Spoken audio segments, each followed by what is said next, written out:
dunia dan seisinya ini bagi Allah tak sama nilainya dengan sebelah sayap lalat. Barang siapa yang beramal untuk akhiratnya, Allah akan cukupkan baginya urusan dunia. Sayati zamanun 'alan nasi as-sabiru fihim qalqabit al-jamarah. Akan ada satu masa di akhir zaman yang berpegang teguh dengan agamanya seperti orang yang sedang memegang bara api.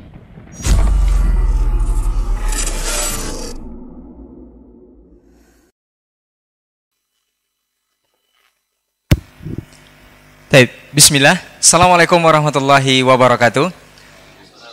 Alhamdulillahirabbil alamin wassalatu wassalamu ala asyrafil anbiya'i wal mursalin wa ala alihi wa ashabihi ajmain, amma ba'd. 91,1 FM Radio Rabbani, Merajut Ilmu dan Peradaban, Generasi Rabbani dan pemirsa KMTV dimanapun Anda berada. Alhamdulillah, bersyukur kita kepada Allah Subhanahu wa Ta'ala. Salawat dan salam kepada Nabi Muhammad Sallallahu Alaihi Wasallam. Di kesempatan pagi hari ini kita kembali di program Diktat, Dialog Keilmuan Islam bersama Ustadz. Dan alhamdulillah juga sudah bersama ketiga guru-guru kita yang sudah berkesempatan hadir di studio. Di pagi ini kita akan mengangkat sebuah bahasan yang kita beri judul Garis-garis besar haluan niat. Ini memang perkara yang sangat penting sekali, menjadi yang asasi sekali dalam setiap ibadah yang kita lakukan. Taib, seperti apa dan bagaimana nanti kita akan berbincang bersama guru-guru kita ini dan kita akan mendengarkan masing-masing penjabaran dari beliau. Taib, Generasi Rabbani dan pemirsa KMTV, sebelum kita mulai kita sapa dulu yang sudah hadir di studio. Ada guru kita, Ustaz Dr. Dasman Yahya Ma'ali LCMA Hafizahullah Ta'ala. Assalamualaikum Ustaz. Khair Ustaz, ahlan Ustaz. Hayakallah Ustaz. Taib, kemudian ada guru kita Ustaz Dr. Hidayatullah Ismail LCMA Hafizahullah Ta'ala. Assalamualaikum Ustaz. Kabar baik Ustaz ya? Alhamdulillah. Hayakallah Ustaz. Kemudian ada guru kita Ustaz Dr. Helmi Basri LCMA Hafizahullah Ta'ala. Assalamualaikum Ustaz. Alhamdulillah, kabar baik Ustaz ya? Taib, barakallahu fiik Ustaz. Taib, Generasi Rabbani dan pemirsa KMTV, untuk tidak memperpanjang mukadimah, kita akan langsung saja seperti biasa kepada pembahasan. Untuk pertama kita minta kepada guru kita Ustaz Dr. Dasman Yahya Ma'ali LCMA Hafizahullah Ta'ala. Falyatafadhal mashkura Ustaz. Naam.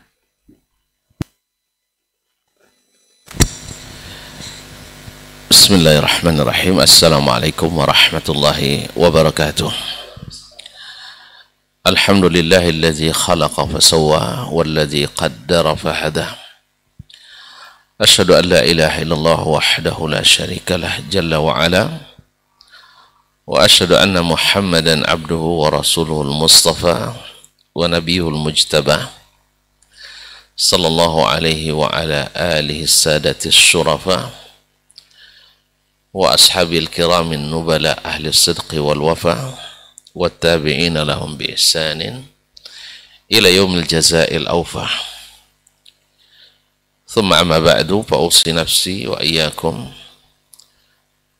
أيها المسلمون وأيتها المسلمات بتقوى الله حق التقوى ومراقبته في السر والنجوى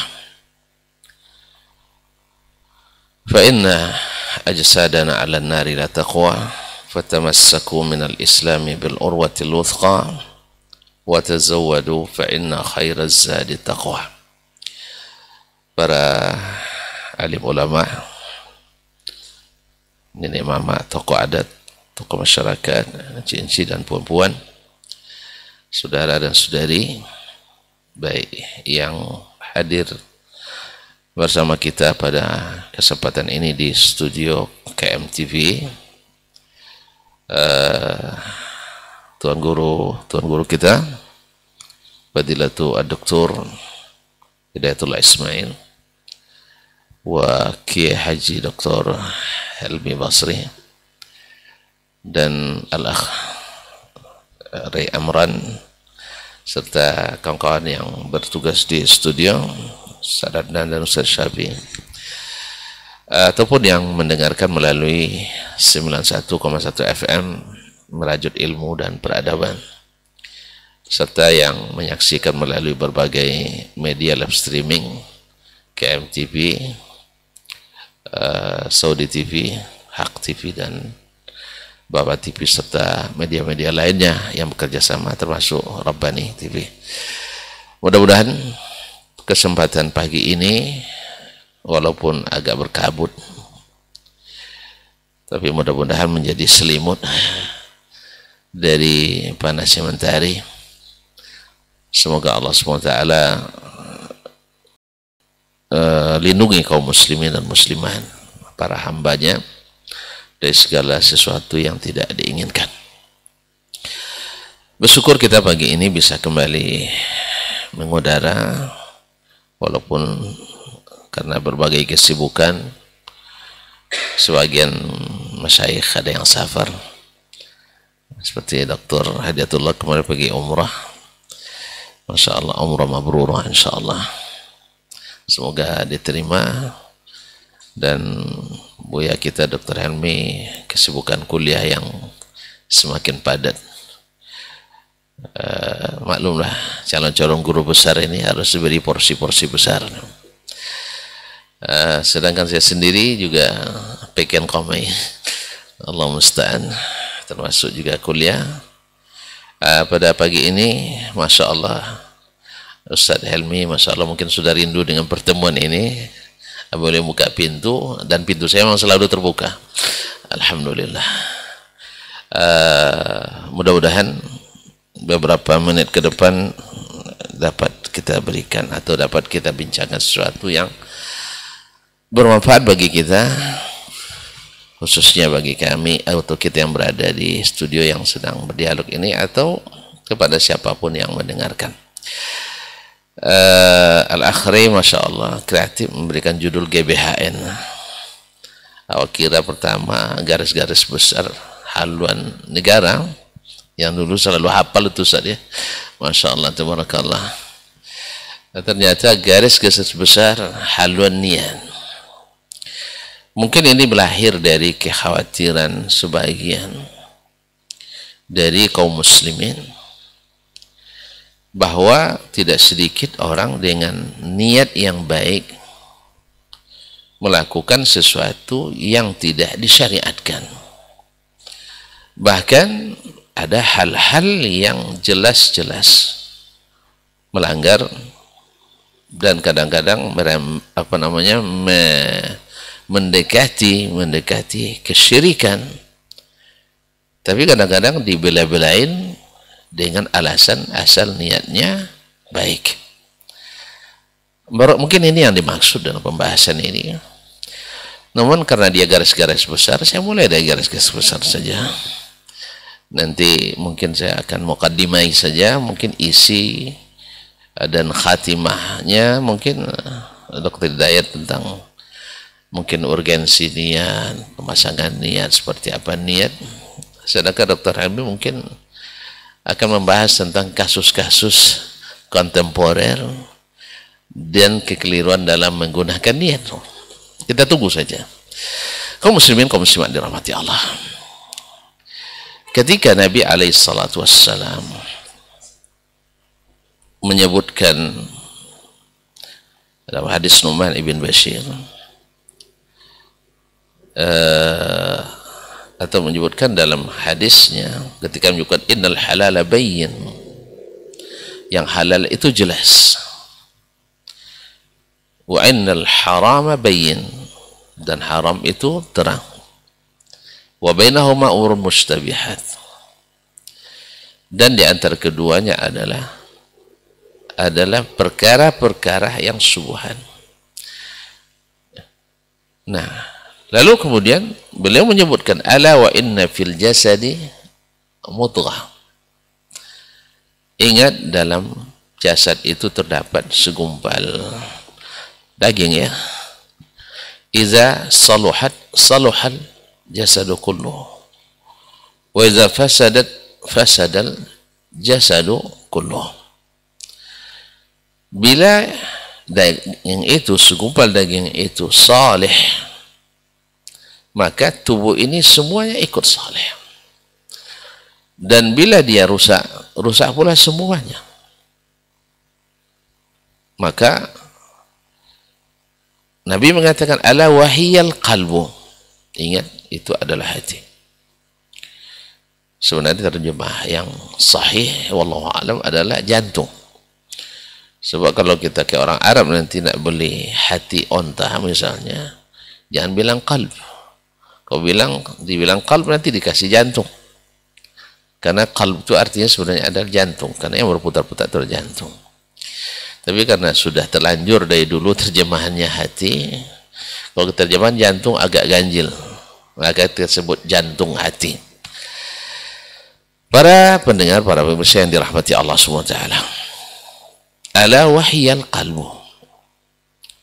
Maka Nabi menjadikan qalb itu sebagai pusat. Ketika bicara tentang ketakwaan, itu ketakwaan di hati. Tentang masalah niat seseorang, itu juga di hati. Dan Nabi menjadikan masalah niat itu, subhanallah, perkara yang sangat besar di sisi Allah, sangat bernilai. Bahkan hadis sebutkan niatul mu'min khairun min amalih. Niat seorang orang beriman itu lebih baik daripada amalnya. Gimana bisa lebih baik? Satu, orang berniat buat kebaikan dapat pahala sempurna, baru niat. Tapi ketika dia kerjakan, barangkali belum tentu sempurna bila niatnya tidak baik atau niatnya kurang baik. Tapi kalau dia berniat tak jadi dikerjakan, maka langsung dapat pahala satu sempurna. Tapi kalau seandainya dia kerjakan tidak sempurna, maka gara-gara tidak sempurna niat tadi, maka bisa ini. Yang kedua, niat juga bisa membuat batalnya amal atau sahnya amalan. Makanya kalau berubah niat, bisa merubah amalan yang sah menjadi amalan yang batil. Seperti akan dibahas oleh para fuqaha di dalam masalah-masalah fikih. Misalnya, seseorang salat asar. Di awalnya dia niat salat asar. Lalu di tengah salat asar ingat salat zuhur belum didirikan. Maka dia mungkin ingat bahwa zuhur mesti didahulukan dari asar. Maka dia rubah niatnya dari asar ke zuhur. Maka kita katakan perubahan ini membatalkan kedua-dua salat tersebut. Salat zuhurnya batal karena dia sendiri yang batalkan, merubah niatnya. Salat asarnya batal karena tidak dimulai dari awal. Ini banyak kasus-kasus dalam masalah ini. Atau misalnya orang niat salat mutlak, sunat mutlak sebelum azan subuh misalnya. Nah, setelah sedang salat, azan orang selesai dia masih salat di masjid itu, nunggu sebentar sekali. Lalu dirubahnya dari niat salat mutlak menjadi salat sunat subuh. Maka kita katakan, atau ulama menyebutkan, ini juga membatalkan salat kedua-duanya. Salat mutlaknya batal, salat sunatnya batal. Tapi sebaliknya sah. Sebaliknya sah. Misalnya dia salat sunat muqayyad, khusus dengan niat khusus, salat sunat subuh misalnya. Lalu orang mau ini, atau misalnya yang lebih pasnya mungkin salat sunat zuhur 4 rakaat dia niatkan, karena ada yang mengatakan 4 rakaat sekali salam. Lalu ketika dia sedang salat, 4 kan terlalu panjang, orang mau salat zuhur berjamaah, akhirnya dia rubah menjadi salat sunat mutlak karena bisa dijadikan 2. Maka dalam hal ini ulama menyebutkan sah perubahan niat ini. Sebab apa? Sebab di dalam sunat muqayyad tadi terkandung niat salat sunat mutlak, tapi tidak sebaliknya. Ini mungkin Ustaz Helmi lebih menyebutkan lebih detail dalam masalah ini. Saya kan garis-garis besar saja. Jadi begitu pentingnya niat, sehingga para ulama memberikan pembahasan dalam masalah ini dalam buku-buku yang Masya Allah ada yang sampai 2 jilid, An-Niyat fil Ibadat, ada yang 1 jilid. Dan itu pun subhanallah masih tetap ada hal-hal yang kadang-kadang tidak ini, saking pentingnya masalah niat itu. Ada seorang murid masuk atau di dalam suatu majelis, melihat gurunya mau datang, dia berdiri dan bukakan pintu. Lalu Syekh pegang tangan anak itu. Apa yang kamu niatkan tadi? Dia bilang, niat buka pintu aja. Niat buka pintu.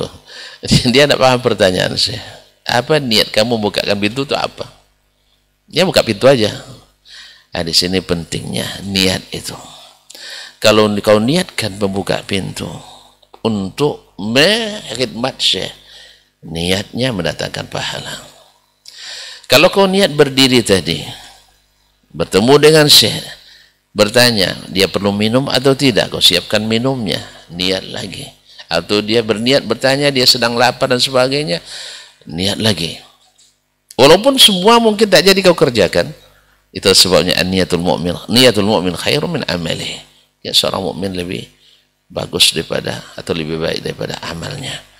Berapa banyak orang dengan niat mendapatkan pahala orang yang berbuat. Barangkali tuan-tuan perempuan masih ingat hadis tentang ad-dunya li arba'i nafar. Ad-dunya li arba'ati nafar. Dunia itu milik 4 orang. Yang pertama, rajulun atahu Allahu ilman wa malan. Satu, laki-laki yang Allah berikan harta dan ilmu. Fa ya'mal wa yu'allim wa yunfiq bima atahu Allah min fadlih. Bahwa bi ahsani hal. Ilmu ada, harta punya. Dan kedua-keduanya sakharahuma fisabilillah. Keduanya di jalan Allah. Bahwa bi ahsani hal. Orang ini orang yang keadaannya terbaik. Nikmat harta, nikmat ilmu dan amal. Subhanallah. Wa rajulun lam yu'tihi Allahu malan wala ilman. Walakin tamanna law anna Allah atahu ilman wa malan la fa'ala misla amali fulan al-awwal atau ahsan minhu. Andainya, tapi dia bercita-cita, andainya saya mendapatkan harta dan ilmu seperti si fulan, maka saya akan mengamalkan seperti apa yang diamalkannya atau lebih. Kata Nabi SAW, huma fil ajri sawa. Kedua-duanya pahalanya sama. Allah. Ya tidak perlu sedih, tidak ada piti banyak Ustaz ya. Tidak perlu sedih. Kita niat. Tapi Allah Maha tahu. Ini bukan dibuat-buat ya.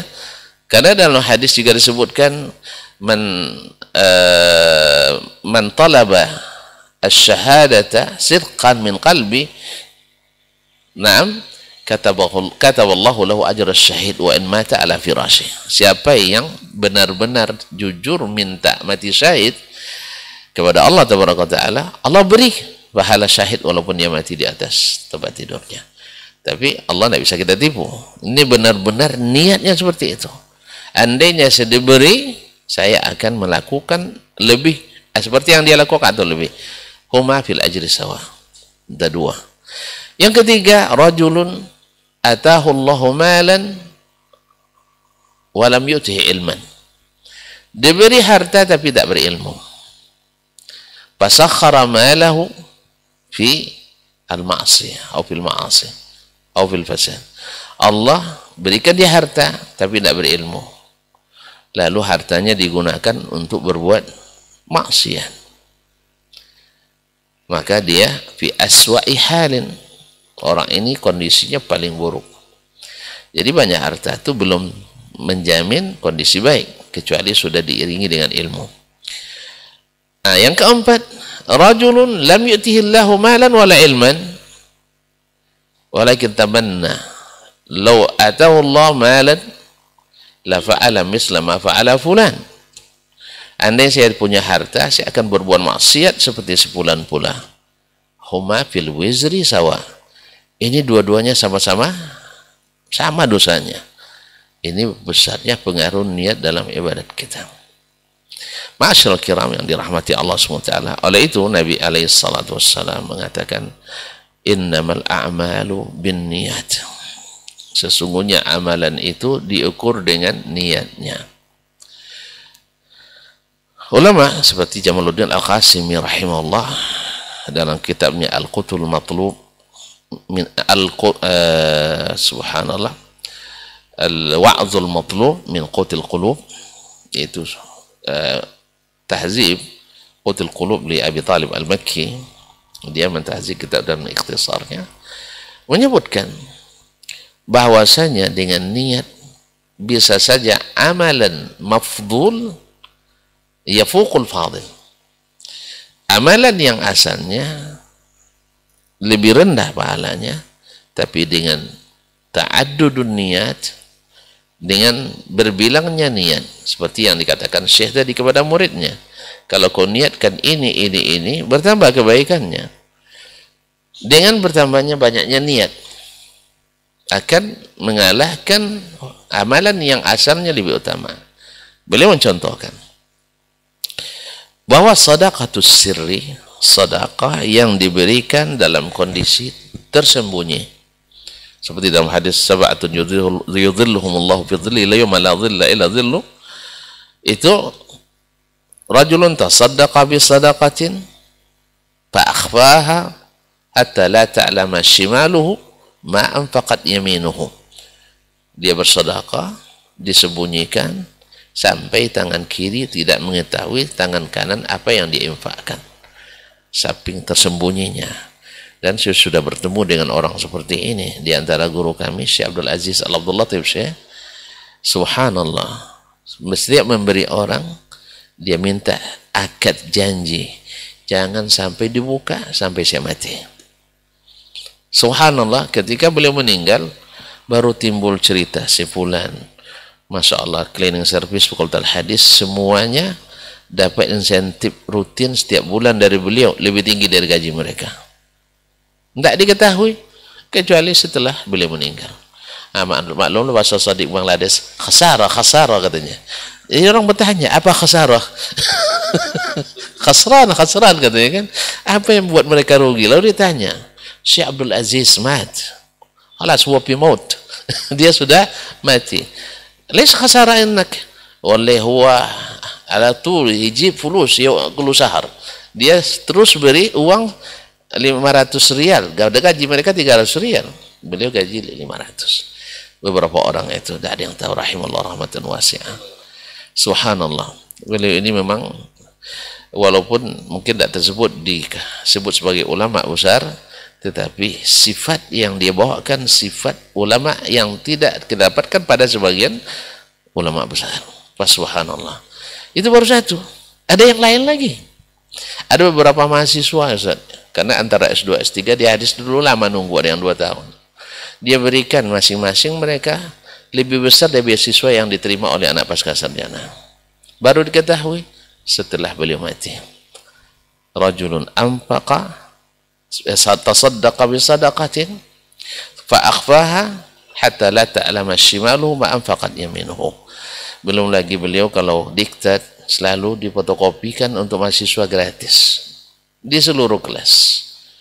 Rahimallah rahmatan wasi'ah. Dan susah memang dicari seperti beliau dari para pengajar kita.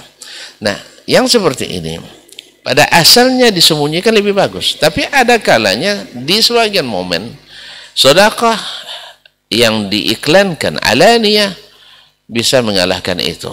Dengan apa? Dengan niat. Seorang yang dipandang ketika dia bersedekah bisa menjadi contoh bagi yang lain. Andainya dia yakin ketika dia tampakkan sedekahnya diikuti oleh orang ramai, maka saat itu niatnya berdakwah, niatnya mengajak dan sebagainya, atau niat untuk silaturahim. Kadang-kadang kita beri kepada keluarga kita, kalau tidak dia tahu dari kita, mungkin dia akan menuduh kita yang macam-macam. Maka niatkan untuk menjalin, mengeratkan silaturahim, maka dapat lagi pahala lain dari sedekah tersebut. Contoh lain beliau sebutkan, orang sholat malam pada asalnya tidak diberitahukan pada tetangga. Tapi kalau kita tahu bahwa kalau kita bangun lebih awal, terdengar oleh tetangga, mereka ikuti, maka niat membangunkan itu adalah pahala lagi. Karena man sanna fil islami sunnatan hasanah falahu ajruha wa ajru man amila biha min ghairi an yanqusa min ujurihim syai'ah. Siapa yang mencontohkan contoh yang baik dalam Islam, maka Allah berikan pahala seperti pahala orang yang mengerjakan tanpa mengurangi pahala orang itu, dan seterusnya. Dan yang lebih dari itu semua bukannya seperti pahala, tapi sah tidaknya amal kita tergantung kepada niat kita. Oleh sebab itu, maka saya sudahi sampai di sini dulu seperti yang saya janjikan, hanya pembuka. Isi-isi daging-dagingnya ada pada Asy-Syaikhan insyaallah taala. Bagaimana, seperti apa niat, apa pengaruhnya pada amal, dan apakah niat bisa merubah sesuatu yang tidak disyariatkan menjadi syariatkan, apakah sesuatu yang melanggar bisa dianggap sesuatu yang dibolehkan. Nanti kita dengarkan daripada masyayikh kita. Terima kasih, mohon maaf. Wassalamualaikum warahmatullahi wabarakatuh. Waalaikumsalam warahmatullahi wabarakatuh. Baik, barakallahu fikum Ustaz. Jazakallah khairan untuk pendahuluannya. Kita akan dengarkan selanjutnya, seperti kata Ustaz, ini barangkali daging-dagingnya kita akan dengarkan dari guru kita, Ustaz Dr. Hidayatullah Ismail LCMA hafizahullah taala. Falyatafaddal mashkur Ustaz. Bismillahirrahmanirrahim. Assalamualaikum warahmatullahi wabarakatuh.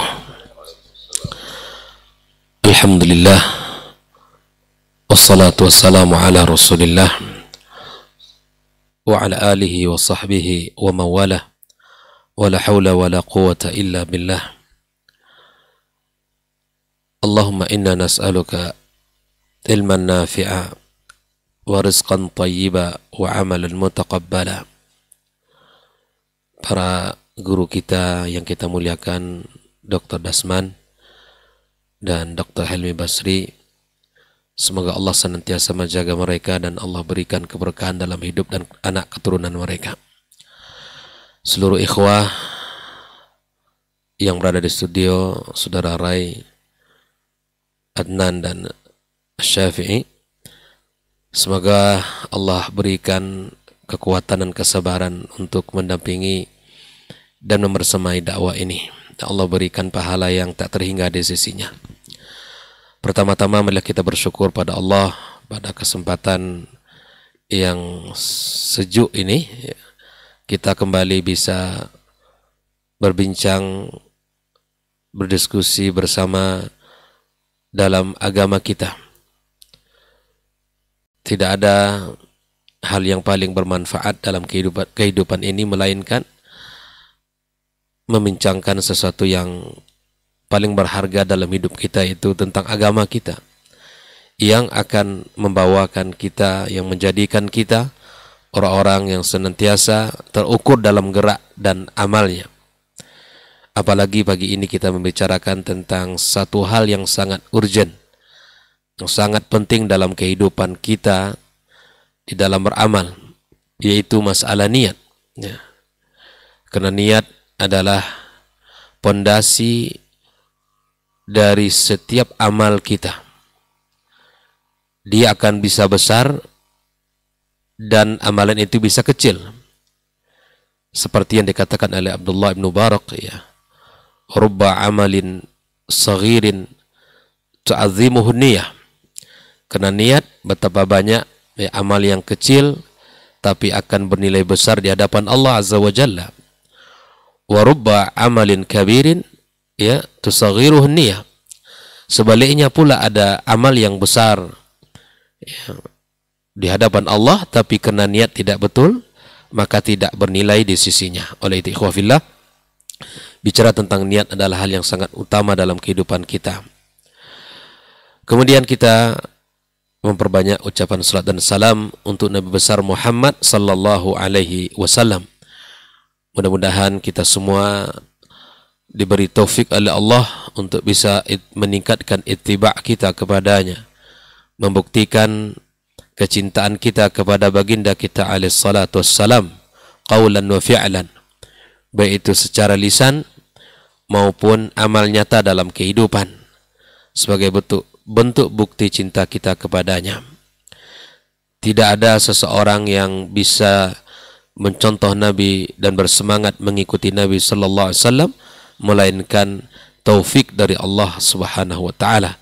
Ini yang kita selalu minta kepada Allah agar kita senantiasa dikaruniakan, diberikan, dilimpahkan kemudahan untuk bisa mengikuti sallallahu alaihi wasallam sampai ya kita meninggal dunia. Ikhwafillah, kaum muslimin dan muslimat, saudara-saudari para pendengar KMTV dimanapun berada, dan saya akan awali bagian saya dengan satu firman Allah Subhanahu wa taala, ya, wa ma umiru illa liya'budullaha mukhlishina lahuddin hunafa. Ini adalah pesan Allah kepada kita bahwa tidaklah kita diperintahkan Allah Azza wa Jalla melainkan kita harus mengikhlaskan seluruh apa yang kita kerjakan untuk Allah Azza wa Jalla.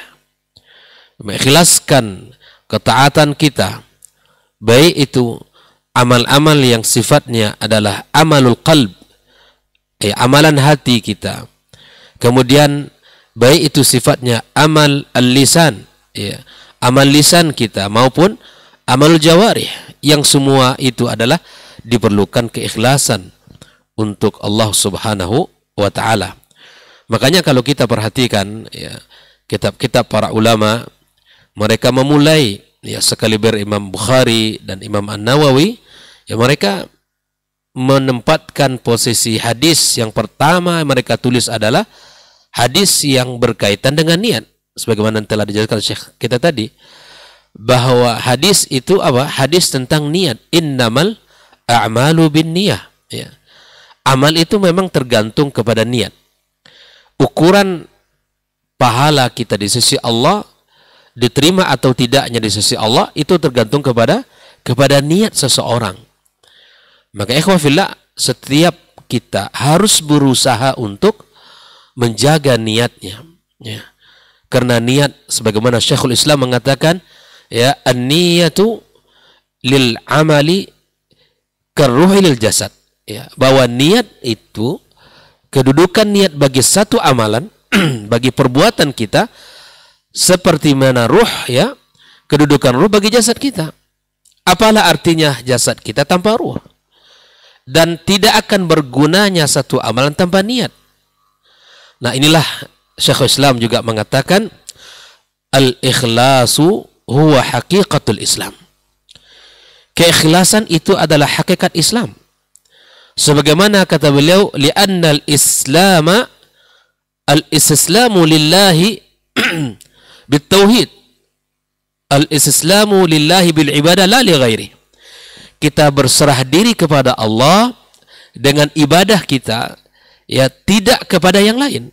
Inilah hakikat daripada keikhlasan itu adalah huwal Islam. Islam itu mengajarkan kita kepada, ya, mengajak kita untuk mengikhlaskan seluruh apa yang kita kerjakan lillah Subhanahu wa ta'ala. Maka ikhwafillah rahimakumullah, ada perkataan ulama salaf ketika berbicara tentang hati, bicara tentang cinta kepada Allah dan keikhlasan kepada Allah. Di antaranya apa yang dicontohkan oleh mereka tentang sahabat Nabi yang mulia Abu Bakar As-Siddiq radhiyallahu taala anhu, ya, bahwa al-martabah, ya, setelah Nabi SAW, kedudukan setelah Nabi yang mulia sallallahu alaihi wasallam, manusia yang terbaik di muka bumi, dia ada beliau Abu Bakar As-Siddiq radhiyallahu taala anhu.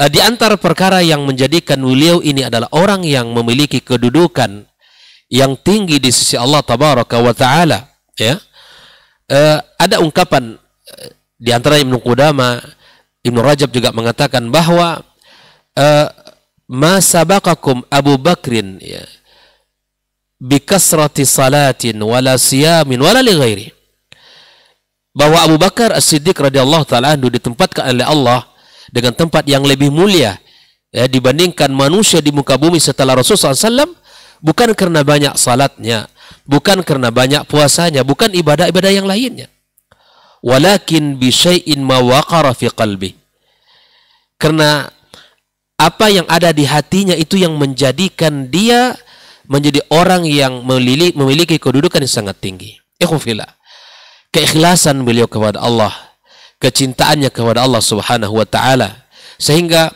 ya di antara beliau subhanallah, di antara manaqib beliau di mana banyak sekali membebaskan para budak-budak, ya, orang-orang lemah, orang-orang yang tidak dipandang ya di kota Mekah di saat itu.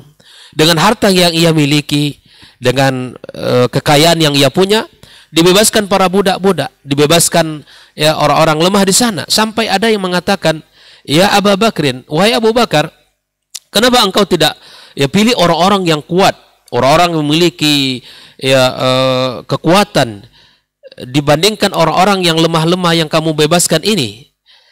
Sehingga kalau kamu bebaskan itu bisa membantu Islam, bisa menguatkan agama yang mulia ini. Lihat, jawaban yang sangat simpel yang beliau katakan adalah bahwa aku lakukan ini semua karena Allah Subhanahu wa taala. Yang lemah karena Allah. Ya, dibebaskan karena Allah. Tidak ada dia memandang hal-hal yang lain gitu ya. Yang penting dia lakukan itu karena Allah Tabaraka wa taala. Tidak dipandang yang lainnya, tapi dia inginkan bahwa dibebaskan karena Allah Tabaraka wa taala. Makanya di antara ciri-ciri ahli surga itu apa? Ya, innama nut'imukum liwajhillah la nuridu minkum jazaa'an wala syukura. Mereka itu ketika memberi tidak menginginkan balasan, tidak menginginkan pujian, tidak menginginkan ucapan ini dan itu, tidak. Tetapi mereka melakukan itu adalah karena Allah Subhanahu wa taala. Lalu apa yang harus kita lakukan, ikhwafillah? Karena niat merupakan adalah muara daripada niat itu akan menjadi muara ya segala amal kita, diterima atau tidaknya oleh Allah Tabaraka wa taala, maka perlu kita menjaga niat. Mulai kapan? Sebelum kita beramal. Sebelum kita melakukan satu amalan, satu ibadah kepada Allah Azza wa Jalla, maka perlu kita mengawal niat kita. Ya. Banyak orang ketika mungkin melakukan amal ikhlas karena Allah Subhanahu wa taala, tapi terkadang ketika dalam melakukan amal itu berubah niatnya. Maka yang kedua, kita harus menjaga niat kita di saat kita beramal. Ya. Apakah selesai? Belum. Apakah cukup kita mengawal niat sebelum kita beramal, kita qul lillah, atau di saat kita beramal misalnya kita jaga tetap niat kita cukup? Belum. Iblis dan syaitan tidak akan membiarkan kita seperti itu, tapi kita perlu untuk menjaga ruang setelah beramal untuk kita jaga niat kita lillah Subhanahu wa taala. Ya, misalnya ya orang-orang beramal ya seperti misalnya pergi umroh lah, misalnya tadi disebutkan ya, awal niat umroh lillah tabaraka wa taala, karena Allah ya, karena ini adalah sunnah dan perintah Nabi kita sallallahu alaihi wasallam ya, niatnya lillah. Tapi ketika tiba-tiba di depan Ka'bah ya kan berubah ya, ketika ingin berdoa kepada Allah membelakangi Ka'bah karena ingin selfie misalnya begitu kan, seharusnya dia berdoa kepada Allah Azza wa Jalla ya, maka berubah di situ niat-niatnya, nanti akan terganggu dan akan ternodai niat-niat itu ya. Atau misalnya bangun malam ya, misalnya bangun malam ini subhanallah, bangun malam misalnya ya, ketika bangun malam lillah Azza wa Jalla ya kan, ketika melakukan lillah tabaraka wa ta'ala, tapi setelah selesai sholat terlihat HP, lalu ingin update status dan seterusnya. Alangkah indahnya suasana hati tadi malam, masya Allah ya kan, alangkah indahnya suasana hati tadi malam, aku bersimpuh sujud di hadapanmu sehingga sajadaku basah, ya masya Allah. Nah ini bisa merubah niat kita ini. Makanya subhanallah, ada di antara perkataan para ulama ya, perkataan mereka ini begini, lebih aku sukai tidak bangun malam tetapi paginya aku menyesal kepada Allah, daripada aku bangun malam tapi paginya aku ya ujub, sombong kepada Allah dengan apa yang kulakukan. Tapi ini maksudnya bukan melarang kita untuk qiyam, tidak ya. Tapi disinilah para ulama mencoba untuk mengawal hati kita itu, mengawal apa yang kita lakukan ya. Bukan sekedar niat. Nah, ini nanti pembahasannya Dr. Helmi ini. Bukan sekedar niat. Di dalam beramal bukan hanya sekedar niat. Melakukan amal saleh bukan sekedar niat. Tetapi subhanallah, kita harus mengawal dengan ya apa yang kita lakukan itu adalah lillah subhanahu wa ta'ala dan sesuai dengan ya, tuntunan dari Nabi kita sallallahu alaihi wasallam. Sehingga Sufyan ats-Tsauri yang mengatakan ma'alastu syai'an ashadda alayya min niyati.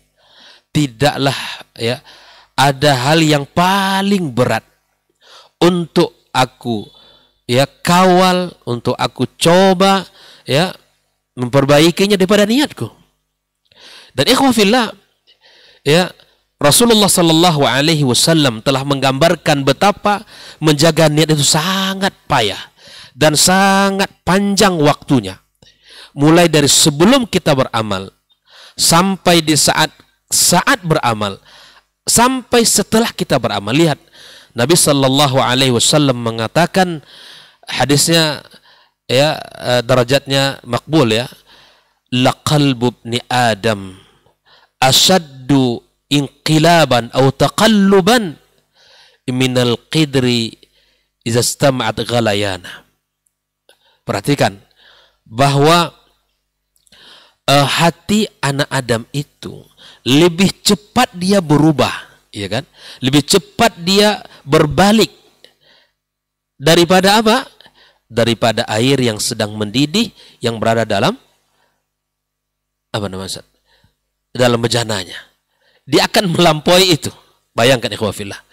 Betapa cepatnya hati kita ini berubah. Maka perlu kita mengawal niat kita ya sebelum beramal, sesudah beramal, saat beramal dan sesudah beramal. Makanya itulah kata para ulama, di antaranya Sufyan ats-Tsauri tadi, bahwa tidak ada hal yang paling berat untuk aku kawal dalam hidup ini melainkan daripada niat. Sehingga di antara ucapan para as-salaf ya, ucapan mereka begini tentang usaha mengawal niat itu. Jahadtu nafsi fi qiyamil laili 20 sana. Aku berusaha menjaga niat saya dalam qiyamul lail 20 tahun lamanya. Bayangkan ikhwafillah, 20 tahun. Wa talazzastu biha 20 sanatan ukhra. Dan aku baru menikmati ibadah qiyam lail itu 20 tahun setelahnya. Yang mana kita ini ikhwafillah berubah terkadang niat-niat kita. Ya, terkadang subhanallah lillah azza wajalla, tapi kemudian setelah itu yang penting bahwa ketika kita jatuh ya bangun kembali. Ketika kita salah dalam berniat, kita luruskan kembali niat kita. Itu yang penting. Ya, di mana manusia penuh dengan khilaf dan salah ya. Penuh dengan kekurangan dalam kehidupan kita ikhwafillah. Di mana niat-niat yang salah tadi perlu kita luruskan. Ya, jatuh bangun kembali. Ya, kemudian kita jatuh bangun lagi, luruskan niat. Yang parah, yang jatuh tak bangun-bangun. Maka ikhwafillah, ini yang perlu diusahakan dalam setiap urusan kita. Karena nanti orang yang paling berbahagia di hari kiamat kelak bukan sekedar mereka yang beramal, tetapi orang-orang yang memiliki amalan yang bersangat kualitas di sisi Allah Subhanahu wa taala, memiliki amalan yang sangat unggul di sisinya. Allah tabaraka wa taala telah mengatakan di dalam sebuah ayatnya, alladzi khalaqal mauta wal hayata liyabluwakum ayyukum ahsanu amala. Fudail Ibn Iyad menjelaskan makna kata ahsan amal. Amal yang unggul itu yang mana? Ya kan? Maka beliau menyebutkan dengan dua syarat. Dengan dua syarat, yaitu ikhlas lillahi azza wa jalla. Mengikhlaskan seluruh amal kita karena Allah dan ittiba'un Nabi sallallahu alaihi wasallam. Maka dari ayat ini kita dapatkan di dalam ibadah tidak hanya cukup niat baik. Tidak hanya cukup niat baik. Tetapi di dalam ibadah ini ikhwafillah mesti kita mencontoh Nabi kita sallallahu alaihi wasallam. Tidak cukup niat baik. Terkadang ketika kita mengingatkan orang di dalam kehidupan kita bahwa akhi ini amalan tidak disunnahkan Nabi sallallahu alaihi wasallam. Lalu apa jawabannya? Niat saya baik. Ini masalah ini keliru di dalam beramal. Niat baik tidak cukup, tapi harus ittiba kepada Nabi kita sallallahu alaihi wasallam. Sebagai bukti kita mencontohnya, sebagai bukti kita mencintai Nabi kita alaihi salatu wassalam. Saya akan berikan beberapa contoh ya, bahwa niat baik tidak cukup dalam ibadah. Di antaranya kisah sahabat ya yang dikatakan oleh Nabi SAW, wailun lil aqabi minan nar. Ini salah satunya. Bahwa ketika hadis ini ya, ketika ancaman ini disampaikan oleh Nabi kita sallallahu alaihi wasallam, ini kan kisah para sahabat yang mereka bergegas berwudu karena salat asar sudah hampir gitu ya, takut ketinggalan waktu, habisan waktu, bergegas mereka berwudu sampai di antara sahabat Nabi tidak sempurna berwudunya, sehingga Nabi mengatakan wailun lil aqabi minan nar, celaka mereka yang berwudu. Subhanallah. Kalau kita katakan niatnya baik, Nabi biarkan itu. Tapi ketika wudunya tidak ittiba, tidak sesuai dengan apa yang dilakukan Nabi kita sallallahu alaihi wasallam, ya, maka disebutkan celaka bagi mereka. Bayangkan. Jadi niat baik tidak cukup, mesti dilengkapi dengan ittiba kepada Nabi kita alaihi salatu wassalam. Ya. Contoh kedua misalnya seperti yang disebutkan oleh Nabi SAW, mereka yang berpuasa tetapi dikatakan ulaikal usah. Ulaikal usah. Ini kan kisah ketika Nabi SAW dengan para sahabat dalam perjalanan Fathu Makkah, dan itu terjadi pada bulan Ramadan. Ya. Sampailah mereka Rasulullah di Qura'il Ghamim, kalau tidak salah hadis ya, Qura'il Ghamim. Fasaman nas, mereka juga berpuasa, para sahabat berpuasa. Ya kan? Nabi SAW meminta gayung air dan Nabi SAW minum. Artinya apa? Membatalkan puasanya karena dalam safar. Ya, dalam safar. Sampailah berita kepada Nabi SAW, ada di antara sahabat ini sudah asar menjelang maghrib, waktunya sudah hampir berbuka ini. Hampir berbuka. Tapi ada sahabat-sahabat yang menginginkan puasa, menyempurnakan puasanya. Padahal Nabi sudah berbuka, ikhwafillah. Perhatikan hadis ini. Ulaikal usah.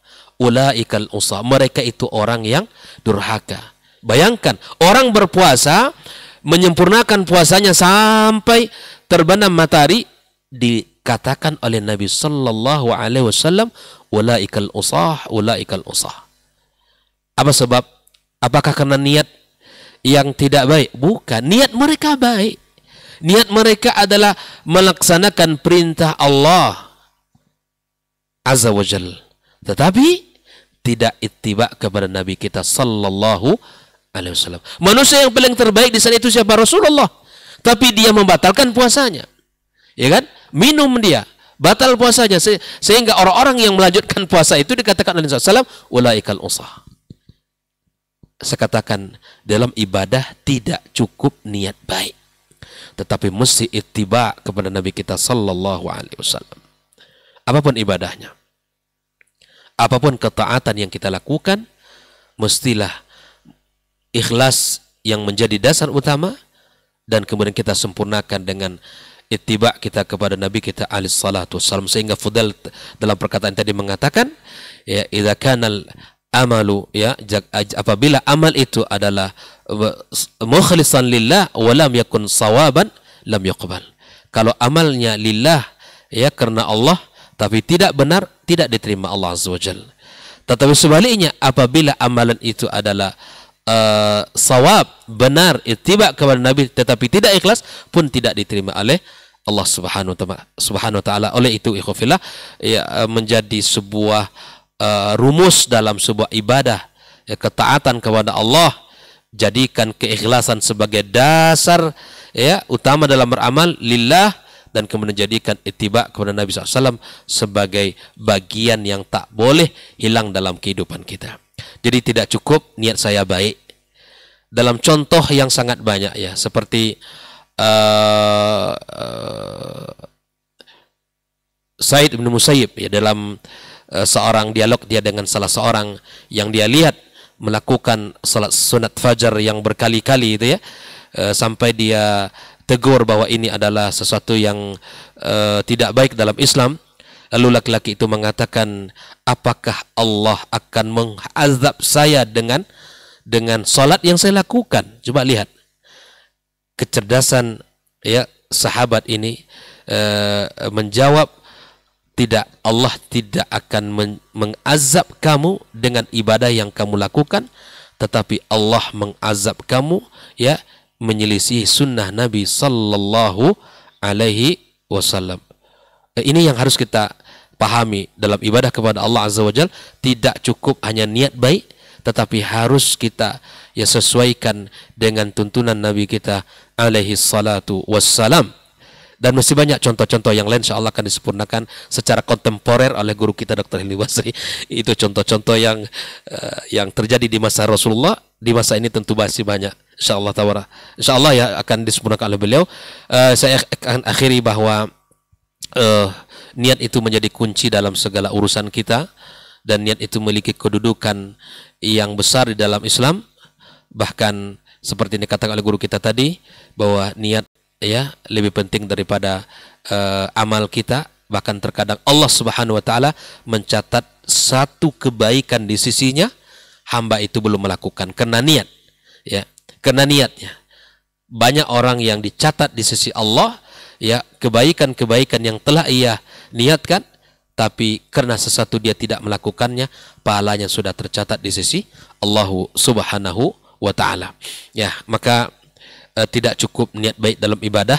Seperti Abdullah ibnu Mas'ud katakan, kam min muridin lil khairi la yusibah. Ya, kam min muridin lil khairi la yusibah. Betapa banyak orang yang menginginkan kebaikan nggak dapat kebaikan itu. Jadi kebaikan tidak cukup dengan niat yang baik ya, tetapi harus ittiba kepada Nabi sallallahu alaihi wasallam. Ini yang harus kita sempurnakan dalam kehidupan kita ya.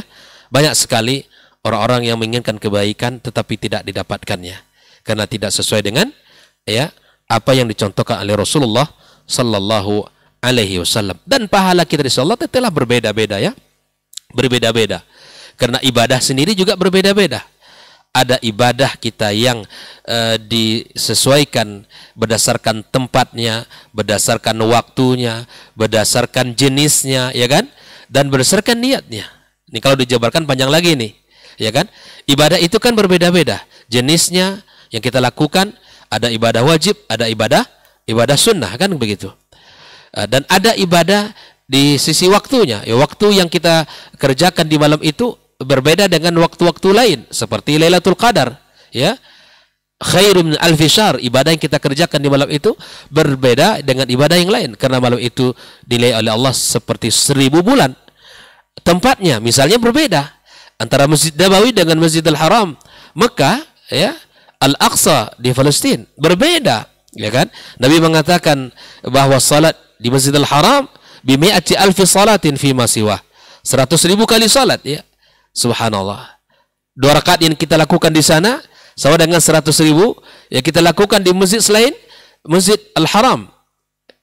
Ya, dan Masjid Nabawi misalnya salatu bi masjid hadza bi alfi salatin fi ma siwa. 2 rakaat yang kita lakukan di sana seperti 1000 kali salat. Ini berbeda waktu, berbeda tempat, berbeda jenis ibadah yang kita lakukan dan berbeda niat. Ada orang yang niatnya lillah. Ya, makanya man kana yuridul hayatad dunya wa zinataha, kata Allah, yang menginginkan dunia dan keindahannya, nuwaffi ilaihim a'malahum. Ya, kami berikan kepada mereka sudah. Tetapi apa? Ya, di akhirat tidak Allah berikan. Ya, bahwa apa yang mereka niatkan di dunia ini Allah berikan seluruhnya. Ya, niat apa saja. Bahkan Allah katakan ya, tidak akan dikurangi sedikit pun dari kebaikan yang Allah berikan kepada mereka. Maka kata kunci kita adalah niat, karena niat itu hakikatnya adalah Islam, dan Islam adalah bersahari kepada Allah, dan niat itu adalah sebagai ya kunci atas segala amal-amal yang kita kerjakan. Oleh itu ikhwafillah, adalah nasihat untuk diri saya sendiri dan kita semua, agar kita senantiasa mengawal niat-niat kita, ya, agar senantiasa berusaha untuk menjaganya. Jangan sampai niat lillah ini akan terumbar, ya, kita ceritakan. Tidak perlu juga lillah, ini niat lillahi ta'ala gitu. Tidak perlu juga, sudah berikan. Apa yang kita lakukan tidak kita butuhkan, ya, jaza wala syukur, tidak perlu kita balasan, tidak butuh kata syukur. Tapi orang yang diberikan bantuan harus tahu pula, karena ada hadis Nabi mengatakan la yashkurillah man la yashkurin nas. Ini harus tahu diri juga. Mentang-mentang dia tidak butuh kata syukur, terima kasih, kita sendiri yang juga sadar gitu. Di sisi orang yang memberi tidak perlu pujian, tidak perlu sanjungan, tapi di sisi orang yang diberi mesti juga harus, ya, melihat hadis Nabi SAW, kita tidak akan pandai bersyukur kepada Allah selama kita tidak pandai bersyukur kepada manusia. Barakallahu fikum, ya, semoga Allah Subhanahu wa taala berkahi pertemuan kita ini. Allah berikan selalu niat-niat ikhlas lillah Subhanahu wa taala di dalam segala amal dan perbuatan kita. Wa sallallahu ala nabiyyina Muhammadin wasallam wa subhanakallahumma bihamdika asyhadu an la ilaha illa anta astaghfiruka wa atubu ilaik. Wassalamualaikum warahmatullahi wabarakatuh. Waalaikumsalam warahmatullahi wabarakatuh. Taib, barakallahu fikum, jazakallahu khairan. Lanjutan materi kita mengenai perkara niat ini, dan kita akan sempurnakan dengan mendengarkan materi dari guru kita Ustaz Dr. Helmi Basri LCMA hafizahullah taala. Falyatafadhal mashkur Ustaz. Bismillahirrahmanirrahim. Assalamualaikum warahmatullahi wabarakatuh. Alhamdulillahirabbil alamin wal aqibatu lil muttaqin wala udwana illa 'alal zalimin. Asyhadu an la ilaha illallah wahdahu la syarikalah wa asyhadu anna Muhammadan abduhu wa rasuluh la nabiyya wa la rasula ba'da. Terima kasih atas waktu yang diberikan oleh Saudara Ray. Pertama-tama marilah sama-sama kita memperbanyak ungkapan puji dan syukur kita kepada Allah Subhanahu wa taala. Alhamdulillah, pada pagi yang penuh berkah ini, meskipun dengan suasana sejuk berasap. Biasanya panas berasap, tapi sekarang sejuk tapi berasap. Tapi kita tetap harus bersyukur, karena apapun keadaan yang sedang kita lalui, di situ pasti ada kebaikan-kebaikan yang ingin diberikan oleh Allah Subhanahu wa ta'ala. Dan kita juga harus sama-sama memperbanyak salawat dan salam kita untuk Rasul kita yang mulia, Nabi Muhammad sallallahu alaihi wasallam. Allahumma salli ala Muhammad wa ala ali Muhammad. Mudah-mudahan cinta kita semakin mendalam untuk beliau. Mudah-mudahan kita selalu berbangga untuk berada di atas sunnahnya. Kita berharap mudah-mudahan di hari akhir kelak kita bisa mendapatkan syafaat dan pertolongan dari beliau atas izin Allah Subhanahu wa ta'ala. Dua guru kita yang sama-sama kita muliakan, Dr. Dasman, Dr. Hidayatullah, sudah berbicara banyak seputar judul kita pada pagi hari ini, dan semua itu adalah daging. Ada kulit, ada daging, jadi yang tertinggal tulang kayaknya nih. Maka sisanya ini bagian tulang-tulangnya. Tulang itu kalau dipukulkan kita keras itu. Kita berbicara tentang niat, sesuatu yang sangat urgen, dan itu adalah sepertiga dari agama. Niat itu sepertiga dari agama. Ibnu Rajab Al-Hambali di dalam kitab Jami'ul Ulumi wal Hikam memberikan penjelasan bahwa agama ini kembali kepada 3 hadis. Jadi syariat Islam itu kembali kepada 3 hadis. Yang pertama adalah innamal a'malu binniyat. Yang kedua adalah hadis innal halala bayyin wal harama bayyin wa bainahuma umurun mushtabihat.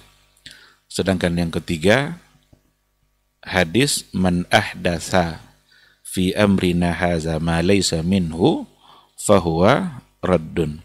Jadi agama ini, syariat ini semua akan kembali kepada tiga hal ini. Nah, dikarenakan oleh yang pertama adalah hadis innamal a'malu binniyat, maka beliau mengatakan persoalan niat itu adalah sepertiga dari agama. Beliau juga menukil apa yang diungkapkan oleh Imam Syafi'i kalau tidak salah. Dia mengatakan bahwa persoalan niat itu masuk ke sab'ina baban min abwabis syariah. Itu masuk kepada 70 bab syariat. Dalam semua bab-bab syariat itu bisa di dalamnya ada niat. Bahkan saking pentingnya niat itu dalam kehidupan kita, hal-hal yang tidak berhubungan dengan ibadah sekalipun, hal-hal yang mungkin itu adalah pada persoalan-persoalan tradisi, kebiasaan, hal-hal biasa yang kita lakukan, tapi kalau seandainya memang kita mengikutkan di dalamnya niat, maka itu akan bisa menjadi pahala. Menjadi pahala disebabkan oleh niat. Maka tadi dikatakan oleh guru kita sebuah ungkapan itu atau hadis ya, amalan yang kecil itu akan bisa menjadi besar disebabkan oleh niat. Perbuatan yang biasa-biasa saja dia akan menjadi sangat berarti di sisi Allah kalau seandainya di situ ada niat. Bahkan sekedar membuka pintu saja ternyata bisa menjadi sumber pahala. Padahal tidak ada hubungan sah tidak sah buka pintu dengan niat, kan? Tidak ada hubungan. Kalau tidak pakai niat nih buka pintu tidak sah. Itu tidak ada hubungannya. Tetapi dia bisa menjadi pahala kalau seandainya di hatinya ada tujuan baik dalam melakukan sesuatu meskipun perbuatan itu kecil. Itulah sebabnya seperti yang juga tadi sudah disinggung, para ulama kita memulai bukunya, menulis karya-karya mereka dengan hadis innamal a'malu binniyat. Imam Bukhari padahal bab pertama itu soal bad'ul wahyi. Itu saja ya. Mulainya wahyu, tapi tetap saja hadis pertama adalah niat. Riyadhus Shalihin ditulis oleh Imam Nawawi, itu juga awalnya adalah innamal a'malu binniyat. Ibnu Rajab Al-Hambali dalam Jami'ul Ulum wal Hikam hadis pertamanya juga adalah innamal a'malu binniyat. Semua itu menggambarkan pentingnya kedudukan niat, dan sekaligus mereka ingin mengatakan bahwa mereka menulis buku itu dengan niat yang baik. Karena kalau sesuatu itu ditulis atau dilakukan karena Allah, dia akan bertahan lama. Tapi kalau sesuatu bukan untuk Allah, maka dia akan musnah, hilang begitu saja. Ketika Imam Malik menulis kitabnya Al-Muwatta, adalah orang lain yang bilang, ya Imam, banyak pula orang lain yang nulis Al-Muwatta juga. Ada banyak kitab Muwatta yang ditulis oleh orang lain. Apa jawaban Imam Malik? Makana lillahi fahuwa baqin. Sesuatu yang kalau dilakukan untuk Allah, maka dia akan bertahan lama. Ternyata memang yang bertahan itu adalah Muwatta'nya Imam Malik, yang kita bisa mengatakan bahwa beliau telah menulisnya karena Allah, ikhlas semata-mata untuk mendapatkan ridha Allah Subhanahu wa ta'ala. Ikhwati fillah, berbicara seputar niat, tentu saja dia punya fungsi yang sangat besar sekali dalam kehidupan beragama kita atau dalam kehidupan bermasyarakat secara umum. Beberapa fungsinya ya para ulama sudah memberikan penjelasan dalam persoalan ini. Yang pertama sekali ya tentu saja fungsinya untuk memastikan bahwa kita melakukannya karena Allah. Lillah. Ikhlas karena Allah. Niat kita melakukan sesuatu adalah untuk hal-hal yang diridhai oleh Allah Subhanahu wa ta'ala. Ketika dikatakan innamal a'malu binniyat, sesungguhnya amalan-amalan itu nanti ditentukan oleh niat. Apa makna ditentukan di sini? Sah tidak sahnya itu bisa disebabkan oleh oleh niat. Oleh karena itu ibadah-ibadah kalau seandainya niatnya bukan karena Allah, maka ia bisa menjadi ibadah yang tidak sah. Karena niat itu kalau dalam persoalan ibadah yaitu bagian dari rukunnya. Maka fungsi pertama niat itu ya untuk memastikan bahwa kita melakukan satu perbuatan itu karena Allah Subhanahu wa ta'ala. Inna salati wa nusuki wa mahyaya wa mamati lillahi rabbil alamin. Salat kita, ibadah kita, hidup dan mati kita itu semua adalah untuk Allah Subhanahu wa ta'ala. Mungkinkah ada beberapa niat untuk satu perbuatan?